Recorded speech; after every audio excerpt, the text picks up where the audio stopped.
السلام علیکم ورحمۃ اللہ وبرکاتہ۔ الحمد للہ رب العالمین والصلاة والسلام علی اشرف الانبیاء والمرسلین نبینا محمد وعلی آلہ وصحبہ اجمعین وبعد۔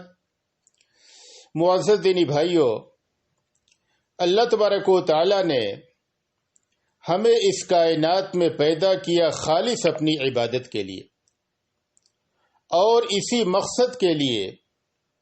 اللہ تبارک و تعالی نے انبیاء کرام کو بھیجا، اور سب سے آخر میں جناب محمد الرسول اللہ صلی اللہ علیہ وسلم کو مبعوث فرمایا اور قرآن کریم کو نازل کیا، تاکہ لوگوں کو یہ بات بتلائی جائے کہ سارے کے سارے لوگ خالص ایک اللہ کی عبادت کریں اور اپنی ہر طرح کی عبادت کو اسی کے لیے خالص کریں اور شرک سے پرہیز کریں۔ لیکن بدقسمتی سے امت مسلمہ کا ایک بہت بڑا طبقہ توحید سے دور ہو کر کے شرک کی گندگی میں جا پڑا۔ شرک یہ روئے زمین کا سب سے بڑا اور سب سے سنگین اور سب سے خطرناک گناہ ہے۔ شرک کا مطلب یہ ہوتا ہے کہ اللہ تبارک و تعالی کی ربوبیت میں، اس کی الوہیت میں یا اس کے اسماء و صفات میں کسی غیر کو شریک ٹھہرایا جائے۔ مثلا اگر کسی آدمی نے یہ اعتقاد رکھا کہ اللہ تبارک و تعالی کے ساتھ اس کائنات میں اور بھی ہستیاں ہیں جو اس کائنات کے نظام کو چلاتی ہیں، اللہ تبارک و تعالی اس کائنات کے نظام کے چلانے میں منفرد نہیں ہے، بلکہ اس کے ساتھ اور بھی ہستیاں اس کی معین و مددگار ہیں، یا اللہ کے ساتھ کوئی اور بھی خالق ہے، کوئی اور بھی رازق ہے، تو اس شخص نے شرک کیا۔ اسی طریقے سے اگر کوئی شخص یہ اعتقاد رکھے کہ اللہ کے سوا اور بھی ہستیاں ہیں جو لائق عبادت ہیں، لہذا وہ اللہ کے سوا غیروں کو پکارے، ان کو حاجت روا اور مشکل کشا سمجھے، ان کے لیے اپنے نذرانے پیش کرے، ان کے نام پہ اپنے جانوروں کو قربان کرے، یا ان کے آستانوں پہ جا کر کے رکوع اور سجدے کرے، تو اس شخص نے شرک کیا، اللہ تبارک و تعالی کی عبادت میں غیر کو شریک ٹھہرایا۔ اللہ تبارک و تعالی وہی ساری عبادتوں کا حقدار ہے، لہذا جس نے ان عبادتوں میں سے کسی بھی عبادت کو اللہ کے سوا غیر کے لیے انجام دیا، اس نے شرک کیا۔ اسی طریقے سے جو خوبیاں اور صفات اللہ تبارک و تعالی کی ہیں، اگر وہ خوبیاں اور صفات اللہ کے علاوہ کسی اور میں تسلیم کر لی جائیں تو اس کا نام شرک ہے۔ مثال کے طور پہ کوئی آدمی یہ عقیدہ رکھے کہ اللہ تبارک و تعالی کے علاوہ فلاں ولی کو بھی قوت حاصل ہے، وہ بھی سنتے ہیں، وہ بھی لوگوں کی حاجات کو پوری کرتے ہیں، وہ بھی دور اور نزدیک سے فریادوں کو سنتے ہیں، اور ان کو بھی ویسے ہی قوت حاصل ہے جیسے اللہ تبارک و تعالی کو حاصل ہے، تو اس شخص نے شرک کا ارتکاب کیا۔ شرک یہ روئے زمین کا سب سے خطرناک گناہ ہے، اسی کا نام شرک ہے۔ اور توحید یہ ہے کہ اپنی ہر عبادت کو اللہ کے لیے خالص کیا جائے، اسی ایک اللہ کو پکارا جائے، اسی ایک اللہ کو حاجت روا اور مشکل کشا سمجھا جائے، اسی کے لیے رکوع کیے جائے، اسی کے لیے سجدے کیے جائیں، اسی سے مانگا جائے، اسی سے سوال کیا جائے، اسی کا نام توحید ہے۔ اور جو اس کے خلاف امور ہیں اسی کا نام شرک ہے۔ شرک یہ روئے زمین کا سب سے بڑا گناہ ہے۔ نبی اکرم صلی اللہ علیہ وسلم نے ایک بار صحابہ سے فرمایا، الا انبئکم باکبر الکبائر، کہ اے میرے صحابہ، کیا میں تمہیں گناہوں میں سب سے بڑے گناہ کے بارے میں نہ بتلاؤں؟ صحابہ کرام نے کہا کہ اے نبی صلی اللہ علیہ وسلم ضرور بتلائیے۔ آپ نے فرمایا کہ الاشراک باللہ وعقوق الوالدین وشہادۃ الزور، کہ گناہوں میں سب سے بڑا گناہ اللہ کے ساتھ شرک کرنا ہے، اس کے بعد والدین کی نافرمانی کرنا، اس کے بعد جھوٹی گواہی دینا۔ عبداللہ بن مسعود رضی اللہ عنہ صحابی رسول کہتے ہیں کہ میں نے ایک بار نبی اکرم صلی اللہ علیہ وسلم سے پوچھا، ای الذنب اعظم عند اللہ، کہ اے نبی صلی اللہ علیہ وسلم، اللہ کے یہاں سب سے بڑا گناہ کون سا ہے؟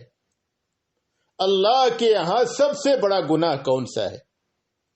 تو آپ صلی اللہ علیہ وسلم نے جواب میں فرمایا، ان تجعل للہ ندا وہو خلقک، کہ تم اللہ تبارک و تعالی کا شریک اور ساجھی قرار دو جبکہ اسی اللہ نے تم کو پیدا کیا ہے۔ خالق وہ اللہ ہے، رازق وہ اللہ ہے، ہم اس کی بنائی ہوئی زمین پر چلتے ہیں، اس کے آسمان تلے رہتے ہیں، اس کی نعمتوں کے سائے میں زندگی گزارتے ہیں، اور ہم گن دوسروں کا گائیں اور اپنی پیشانیوں کو دوسروں کے آستانوں پہ خم کریں، دوسروں کو حاجت روا مشکل کشا سمجھیں، یہ روئے زمین کا سب سے بڑا گناہ ہے، یہ روئے زمین کا سب سے بڑا گناہ ہے۔ اسی لیے اللہ تبارک و تعالی نے اس گناہ کی سنگینی اور خطرناکی کی وجہ سے شرک کرنے والے پہ جنت کو حرام قرار دیا ہے۔ اگر شرک کرنے والا بغیر توبہ کے مر جائے تو اللہ تبارک و تعالی نے اس پہ جنت کو حرام قرار دیا، اس کا ٹھکانہ ہمیشہ ہمیش کے لیے جہنم۔ اللہ نے قرآن کریم میں فرمایا، انہ من یشرک باللہ فقد حرم اللہ علیہ الجنت ومأواہ النار، کہ جو آدمی اللہ تبارک و تعالی کے ساتھ شرک کرے، اللہ نے اس پہ جنت کو حرام قرار دیا اور اس شخص کا ٹھکانہ جہنم ہے، اور ظالموں کی کوئی بھی مدد کرنے والا نہیں ہے۔ اسی طریقے سے شرک کرنے والا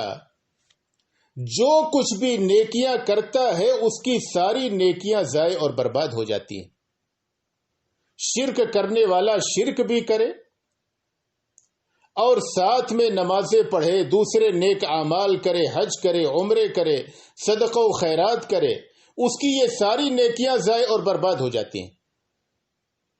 اللہ نے قرآن کریم میں نبی اکرم صلی اللہ علیہ وسلم کو خطاب کر کے فرمایا، لئن اشرکت لیحبطن عملک، کہ اے نبی صلی اللہ علیہ وسلم، اگر آپ نے بھی شرک کیا تو آپ کی بھی ساری نیکیاں ضائع اور برباد ہو جائیں گی۔ آپ کے اعلی مقام و مرتبے کے باوجود اگر آپ سے بھی شرک سرزد ہوا تو آپ کی بھی ساری نیکیاں ضائع اور برباد ہو جائیں گی۔ اور اللہ نے ایک جگہ انبیاء کا ذکر کیا اور فرمایا، وَلَوْ أَشْرَكُوا لَحَبِطَ عَنْهُمْ مَا كَانُوا يَعْمَلُونَ، کہ اگر یہ انبیاء بھی شرک کرتے تو ان کی بھی ساری نیکیاں ضائع اور برباد ہو جاتی۔ انبیاء بھی شرک کرتے تو ان کی بھی ساری نیکیاں ضائع اور برباد ہو جاتی۔ اللہ تبارک و تعالی قیامت کے دن اپنے فضل و کرم سے بہت سارے گنہگاروں کو اور بہت سارے گناہوں کو معاف فرمائے گا، لیکن اگر شرک کرنے والا بغیر توبہ کے مر گیا تو اس گناہ کی معافی نہیں ہے۔ اگر شرک کرنے والا بغیر توبہ کے مر گیا تو اس گناہ کی معافی نہیں ہے۔ اللہ نے قرآن کریم میں واضح فرما دیا، ان اللہ لا یغفر ان یشرک بہ ویغفر ما دون ذلک لمن یشاء، کہ اللہ تبارک و تعالی اس بات کو معاف نہیں فرمائے گا کہ اس کے ساتھ شرک کیا جائے اور اس کے علاوہ جس گناہ کو چاہے گا جس کے لیے معاف فرما دے گا، جس گناہ کو جس کے لیے چاہے گا اللہ تبارک و تعالی اپنے فضل و کرم سے معاف فرما دے گا، لیکن شرک کی معافی نہیں ہے۔ یہ گناہ اس قدر خطرناک ہے، اس قدر سنگین ہے کہ اس گناہ کی معافی نہیں ہے۔ انس بن مالک رضی اللہ عنہ بیان کرتے ہیں کہ نبی اکرم صلی اللہ علیہ وسلم نے فرمایا کہ اللہ عز و جل فرماتا ہے،